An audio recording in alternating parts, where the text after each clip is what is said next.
You stopped asking people to show up the way you needed them to, not because you forgave them, not because you made peace with it.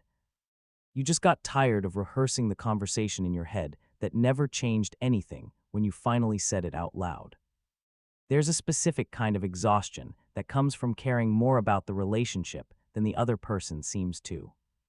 And after enough times watching someone forget, dismiss, or just not try, something in you goes quiet. You don't announce it. You don't make a speech. You just stop expecting. And everyone thinks that's growth. But here's what they don't tell you. Sometimes lowering your expectations isn't wisdom. It's just what you do when disappointment becomes too expensive to keep paying for. Think about the last time you needed someone and didn't call them. You had their number. You knew they'd probably pick up, but somewhere between thinking about reaching out and actually doing it, you talked yourself out of it. You told yourself they're busy, they wouldn't get it, or you'd be bothering them. And that little editor in your mind, the one that preemptively writes people's responses for them. That's not intuition, that's pattern recognition. You've learned who doesn't meet you halfway, so you stopped building bridges to people who won't cross them. Psychologist Harriet Lerner wrote about something she called overfunctioning in relationships. It's when you compensate for someone else's emotional unavailability by working twice as hard. You explain yourself more, you check in more, you forgive faster, and over time, the relationship starts to feel like a job you didn't apply for but somehow can't quit. When you finally stop expecting too much, what you're really stopping is the overfunctioning. You're putting the weight down. But no one warns you that your arms will still ache from carrying it for so long. People confuse this with strength. They see you not reacting, not needing, not asking anymore, and they call it maturity. But there's a difference between being strong and being resigned. Strength is choosing your boundaries.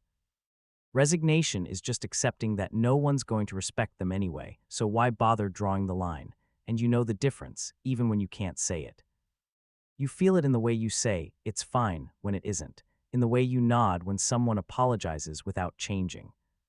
In the way you've become so good at being low maintenance that people forget you have needs at all. And here's where it gets complicated. Because once you stop expecting much from others, you start building a life that doesn't require them. You learn to celebrate alone, process alone, decide alone, and it works. You become efficient with your own company, self-sufficient in ways that look impressive from the outside, but efficiency isn't the same as fulfillment.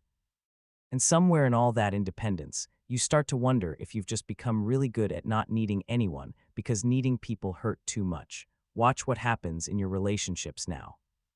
You probably don't ask for reassurance anymore. You don't check if plans are still on. You don't follow up when someone goes quiet for days. And when they do come back, you're pleasant, even warm. But there's a part of you that stays a few steps behind, just in case they leave again. That's not trust issues. That's not being guarded.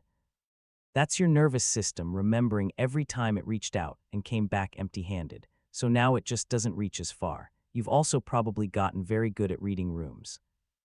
At sensing when you're about to be let down before it even happens. You can tell when someone's about to cancel from the tone of their text. You know when "I'll try" means "I won't." And this kind of vigilance, this constant low-grade monitoring of other people's capacity to disappoint you, it's a hell of a way to live. Because you're never fully present, you're always a little bit braced, always running scenarios, always prepared for people to be exactly who they've shown you they are. And the tiredness you feel isn't just physical, it's the kind that sleep doesn't fix. It's the exhaustion of managing everyone's emotional bandwidth but your own. Of knowing exactly how much you can ask for before someone pulls away, so you just never ask for that much. Of celebrating your wins quietly because you've learned that your excitement makes people uncomfortable or obligated. Of convincing yourself that wanting less is the same as being at peace. You might have also noticed something strange. The more you stopped expecting from others, the more you started expecting from yourself. If no one else is going to show up, you will. If no one else is going to remember, you will. And suddenly you're holding yourself to standards you'd never impose on anyone else, because at least that's something you can control.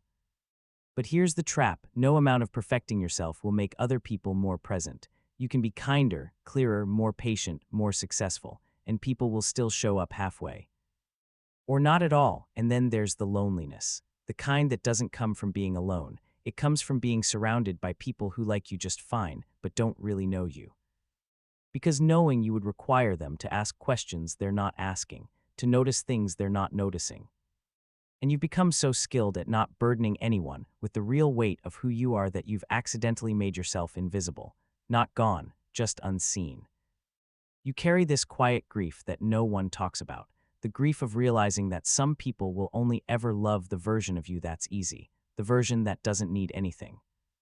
That doesn't complicate their life, that fits neatly into the margins of their schedule, and you've tried to be that version, you really have. But some nights when it's just you and the silence, you feel the loss of all the times you wanted to be seen and chose to stay small instead. But here's the thing they don't put in the self-help books. You're allowed to stop expecting too much and still wish people tried harder. Those two things can exist at the same time. Protecting yourself and longing for something different aren't contradictions. They're just what happens when you're learning to survive in a world that doesn't always meet you with the care you meet it with. Maybe the real question isn't whether you should stop expecting things from people. Maybe it's whether you've been expecting the wrong things from the wrong people. Whether you've been auditioning for love from an audience that was never going to clap, and whether, in all your careful self-sufficiency, you've left any room for someone to surprise you.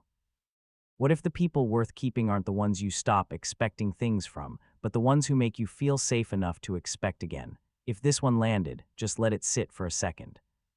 And if you know someone who needs to hear it, share it with them. Sometimes the quiet ones are carrying the most.